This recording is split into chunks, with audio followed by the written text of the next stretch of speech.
So recently we posted a tier list of the Marvel Cinematic Universe heroes ranked in terms of power on our community tab, and a lot of people had a lot of strong opinions on this tier list that we posted. We still believe it's very accurate, so we wanted to do some explaining here so you guys understand why the tier list is accurate and why everyone is in the proper place.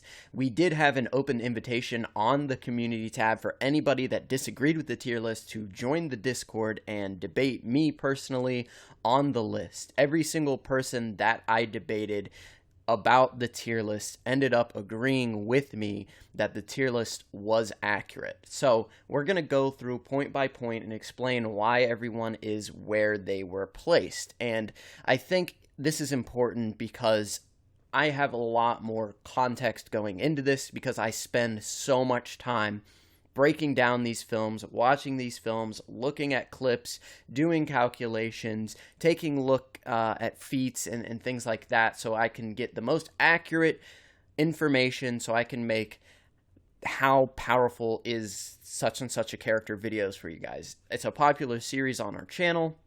We have videos on the DC Extended Universe. We have videos on the Marvel Cinematic Universe as well. So we spend a lot of time doing this. So I think we have a little better frame of reference than just the casual fan who has just seen the movies a handful of times each.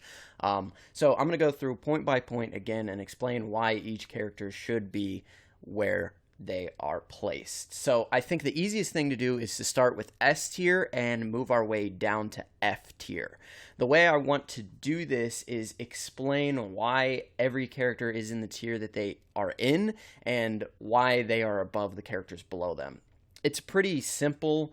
The basic criteria is the character in S tier should be able to beat every character in A tier like 6 out of 10 times, right? So they should win the majority of the time. And then the person in A tier should never be able to win against a person in S tier the majority of the time. And that's going to go the same way throughout the entire tier list. So that's our frame of reference going into this. And the first character we have on the tier list is Doctor Strange. I don't think this needs any explanation at all, but I'll go ahead and give a little bit of context so nobody is complaining down below.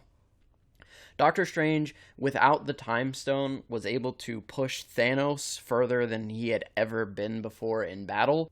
Thanos had to use each and every Infinity Stone that he had at the time, and he had 4 just to beat Doctor Strange, who wasn't even using his own Infinity Stone, the Time Stone.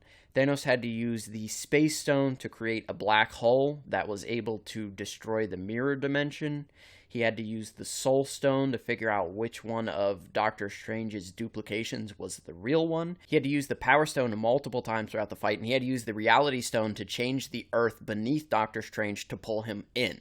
So if Thanos didn't have those 4 Infinity Stones, he just straight up loses to Doctor Strange, and it's not really even close. And we can talk about how Doctor Strange beat Dormammu, a character that exists beyond space and time and has pretty much infinite power. So Doctor Strange is a character that definitely deserves to be in S tier. The second character we have in S tier was probably the most controversial, and that's Scarlet Witch. And this character, I don't understand why people don't realize that this character is as powerful as she is. Not only is she able to just completely destroy Thanos in hand-to-hand combat, but she was able to overpower him and break his weapon and control him to such a degree that he felt that his life was threatened at this point and had to rain down fire not only on the Avengers but his own forces just to break free. This is during Endgame, and during Infinity War she was able to destroy the Mind Stone and hold back Thanos, who had a Space Stone barrier protecting himself. So Scarlet Witch is no doubt one of the most powerful characters in the Marvel Cinematic Universe, and the reason she's in S tier is she easily beats everyone below her, and the reason that she easily wins is she's very skilled in hand-to-hand combat. Her magic is pretty much instant cast. As soon as she thinks it, her magic can be cast on the enemy.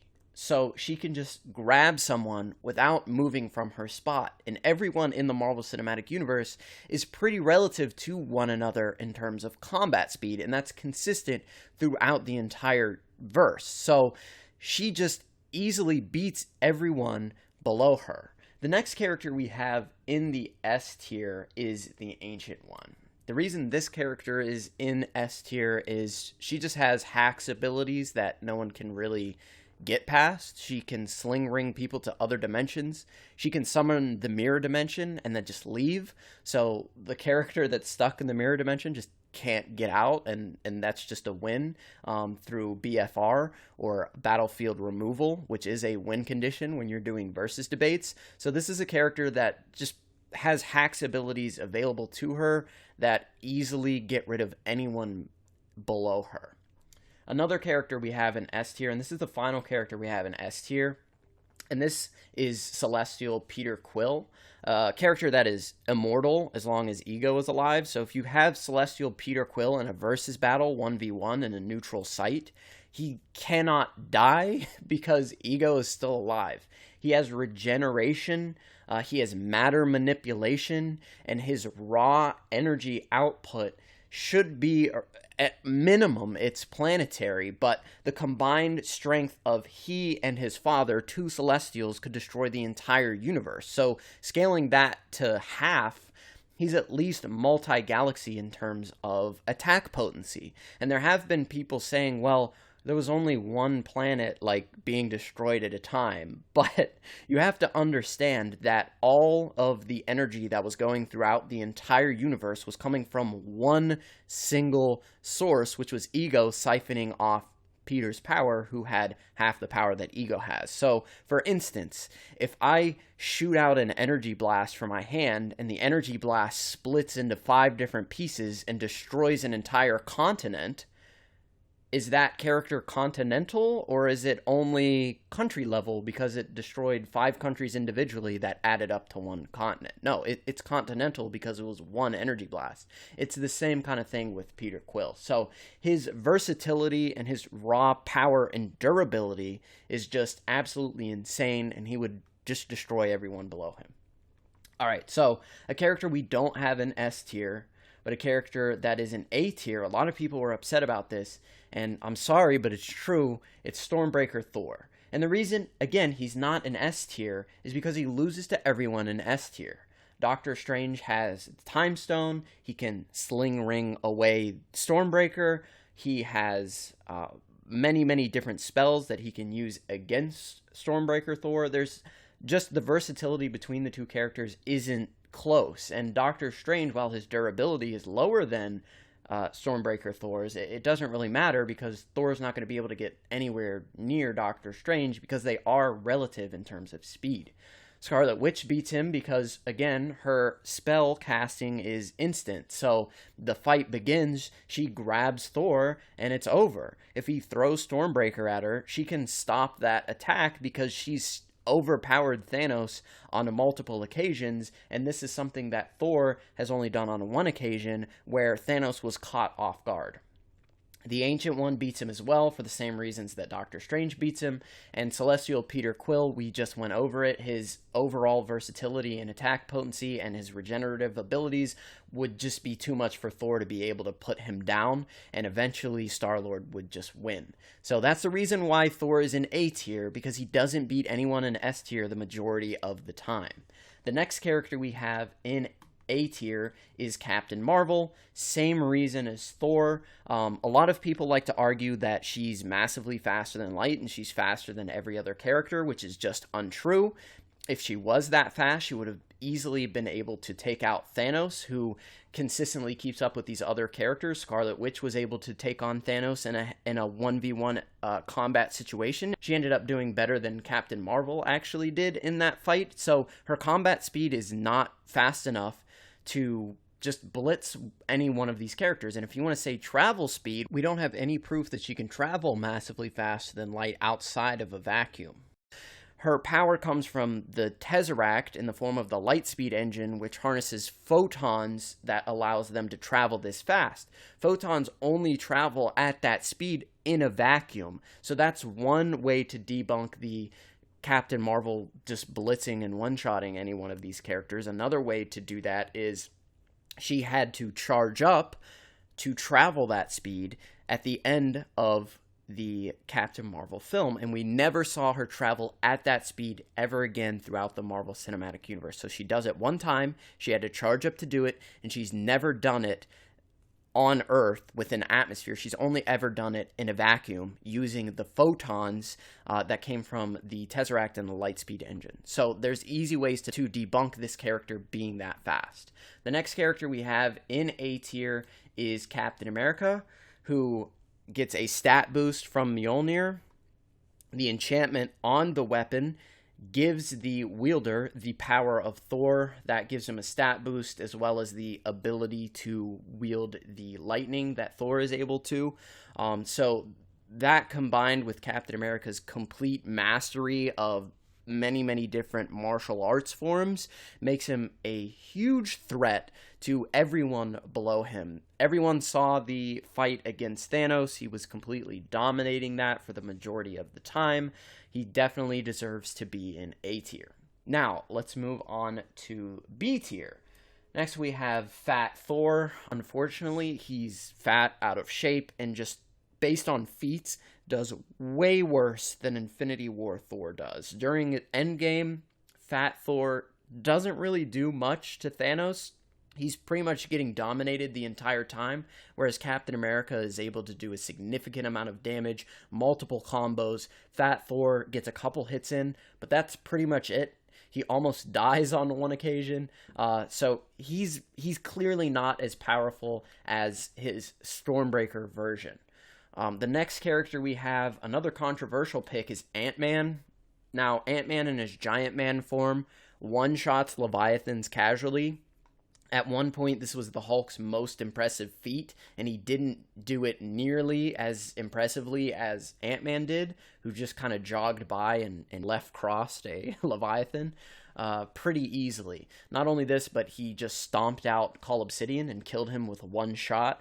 Cull Obsidian, just for reference, is able to keep up with Iron Man Mark 50, almost killed Iron Man 2 times during Infinity War. He's also fought against Spider-Man, and he wasn't winning the fight against the Hulkbuster version 2 until some plot-induced stupidity just caused him to lose. So Cull Obsidian is a very durable character, as well as a very strong character. Ant-Man was able to take care of him without a second thought, as well as Leviathans.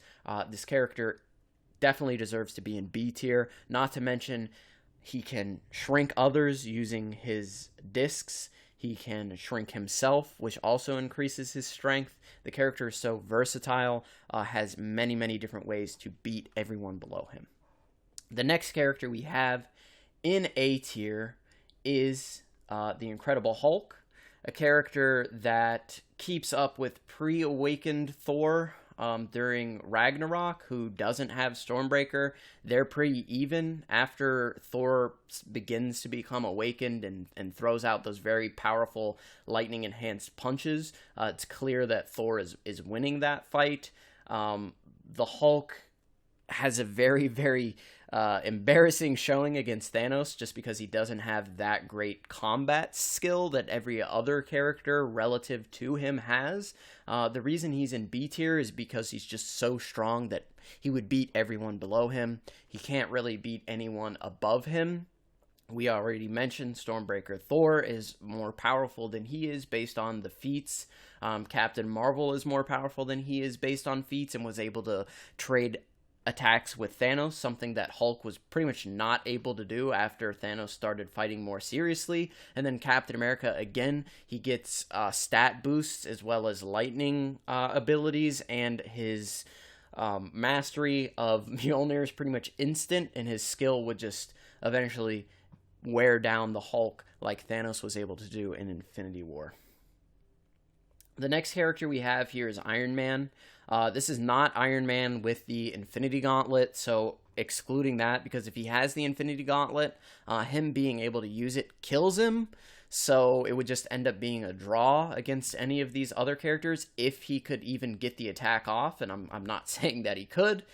So in his Mark 50 form, he fights against Thanos, and he does the worst against Thanos compared to everyone above him, mind you. He does the worst out of everyone above him. And I mean, he does well. He does really well. He's able to cause Thanos to bleed, one little cut on his face, but he doesn't do as well as Doctor Strange did. He doesn't do as well as Scarlet Witch. He doesn't do as well as Captain America, Captain Marvel, or Thor, who was able to blitz Thanos, completely body him with his lightning, and then, of course, launch Stormbreaker at him. So while Iron Man is very, very, very strong, he's relative to everyone in B tier and loses to everyone in A and S. All right, so next let's get into C tier. We're going to talk about Vision. A lot of people came into the Discord and were really upset that Vision was this low. But Vision overall is not as strong as you guys think he is. Get the idea that vibranium is an unbreakable metal and just completely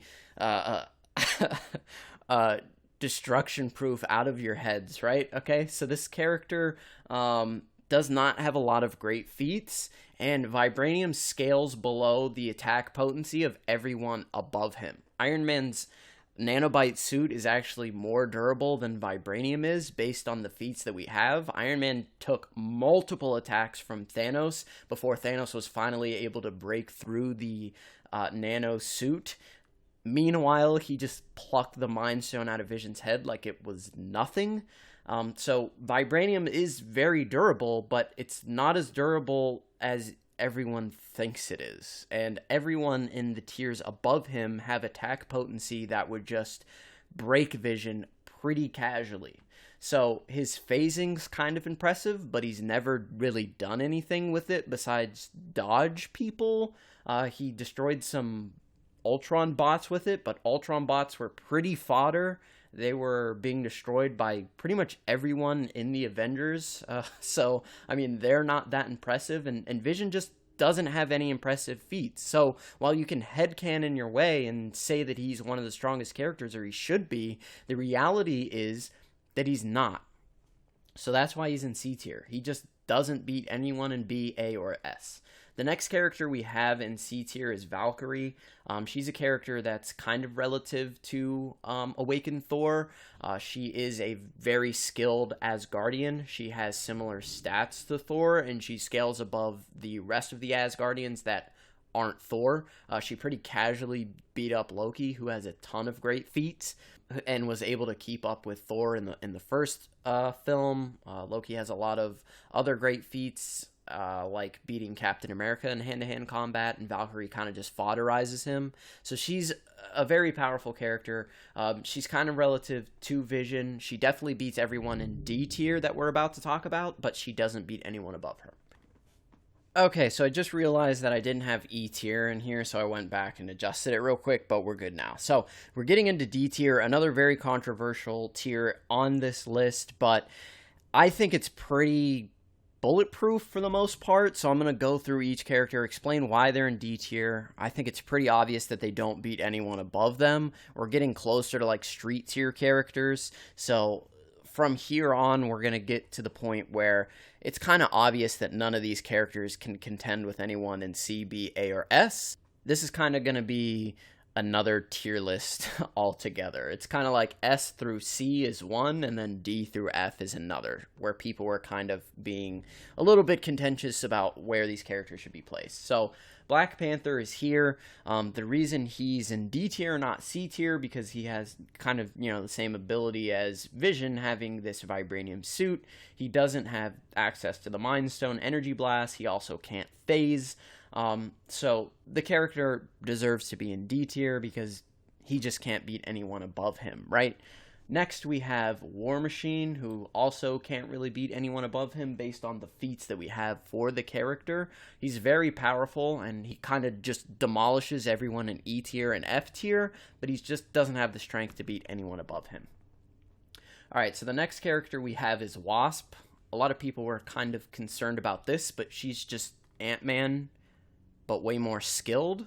The only problem is we have never seen her use like the Giant Man form before, so she doesn't have that high tier attack potency that Ant-Man does, but she has access to all the same hacks abilities, as well as being more well trained, and she can fly as well. So this is a character that is just better than Ant-Man in his regular form and in his small form. She just doesn't have access to the giant form. So she beats a lot of people in her own tier and then pretty much easily beats everyone below her as well. Next we have Spider-Man, and Spider-Man has a lot of really cool feats. He was able to kind of casually block an attack from Cull Obsidian after Cull Obsidian was just completely destroying Mark 50 Iron Man.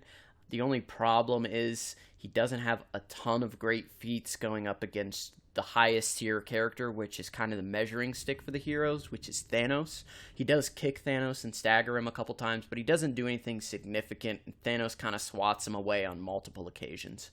So Spider-Man is here in D tier. He's a very strong character. I like him a lot, especially in the Iron Spider form. He easily demolishes everyone below him and is relative to everyone in the D tier. All right. Now, this one's pretty controversial, but here he is, Rocket Raccoon. Why is he in D tier? Well, Rocket Raccoon is a character that does not get a lot of respect, but his physical stats are pretty good. He's able to keep up with all the Guardians in terms of combat speed.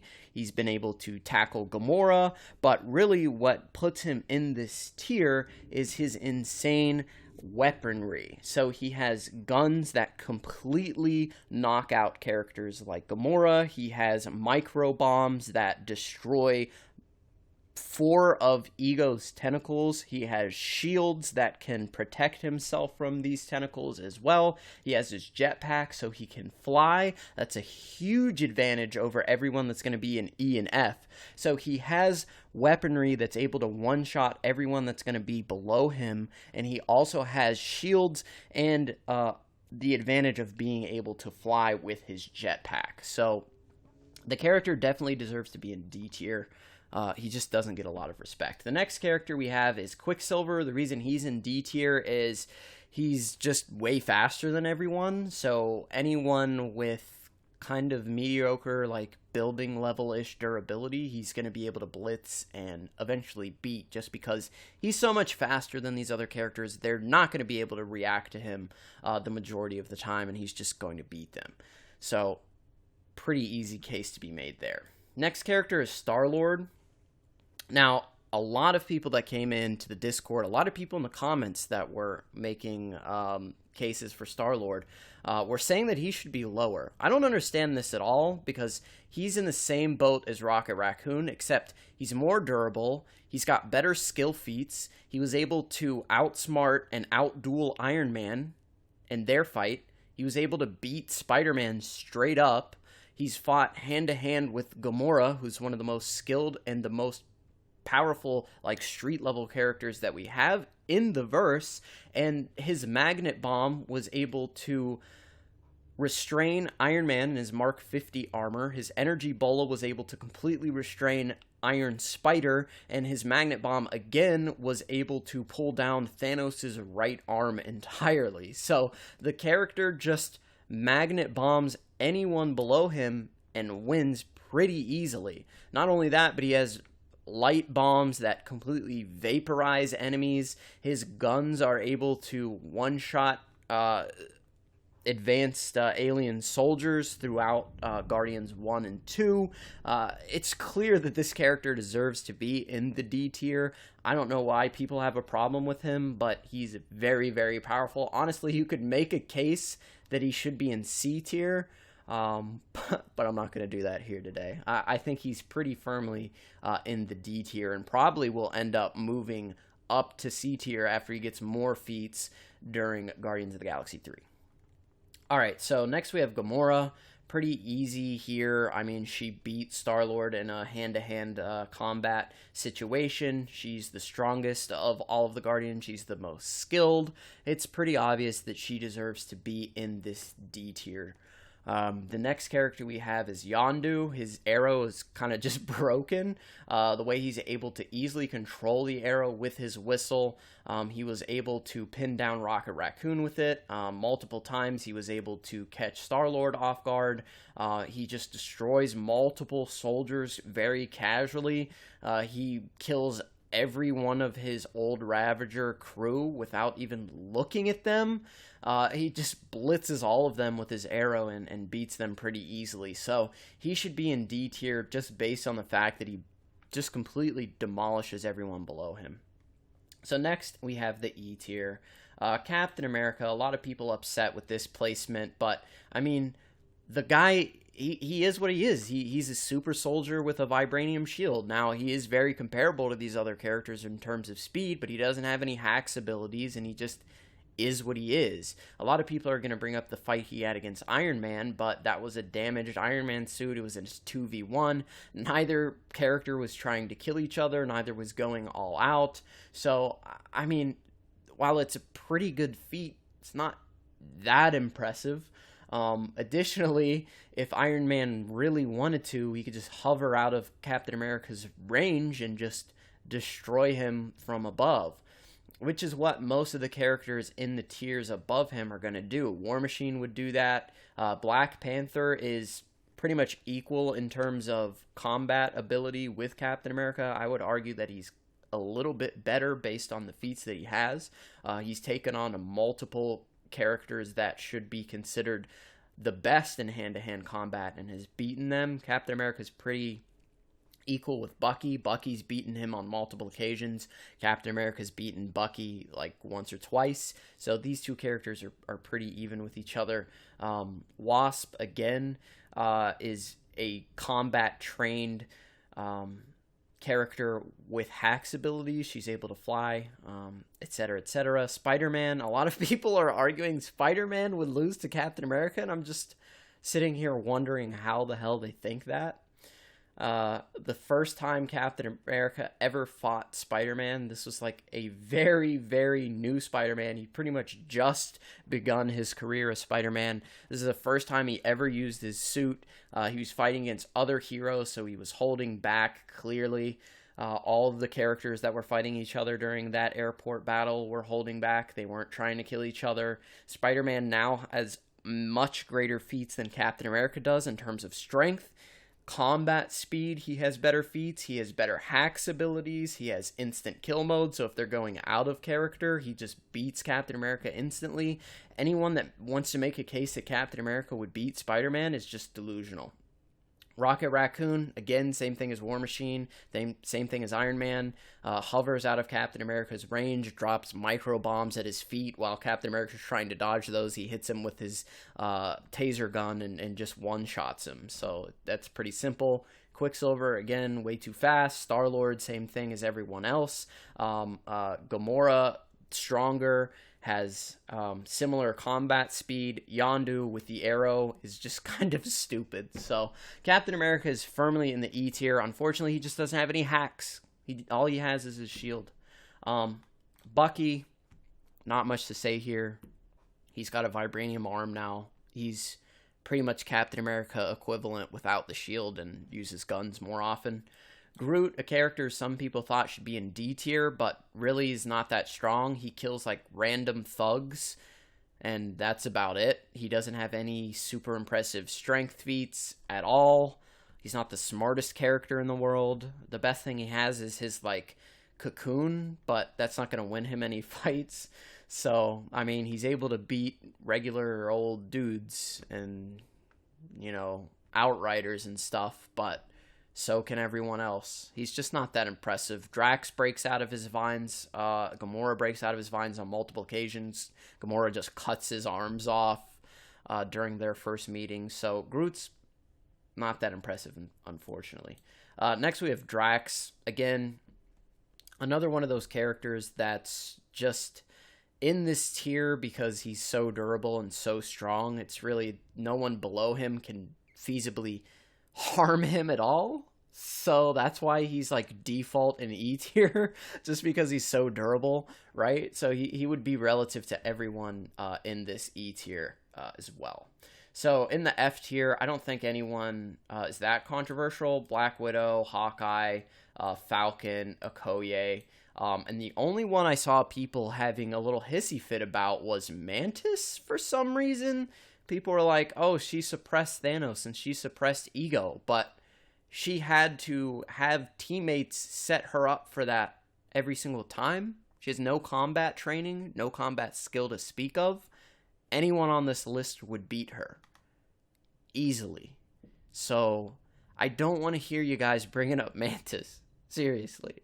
She had to be set up by the entire team to suppress Thanos. She was sling-ringed onto his head. And then during the ego fight, there just happened to be a vein of his energy right in front of her. And his avatar form was destroyed at this time by the other Guardians. So she had the perfect opportunity to attack a distracted ego and suppress him. While the suppression ability is cool and all, anyone on this list just beats her. So there is our tier list explained. I hope you guys learned something. If you still disagree, join the Discord. Either myself or anyone else that is also in the Discord a lot of the time and knows a lot about power scaling. There's a lot of those guys in there. They'd be happy to debate you on this. So if you have any disagreements, feel free to join the Discord. Let me know why. We can talk about it. And if you have a good argument, maybe I'll end up changing the tier list. But for now, I think it's really solid. And I wouldn't really change anyone on this list. So, again, join the Discord. We'd be happy to talk to you. Follow us on all the social medias that you see on screen. Be sure to check out the Key Issues podcast on iTunes and SoundCloud. And remember the motto, it's comics over everything. And I'll see you guys next time.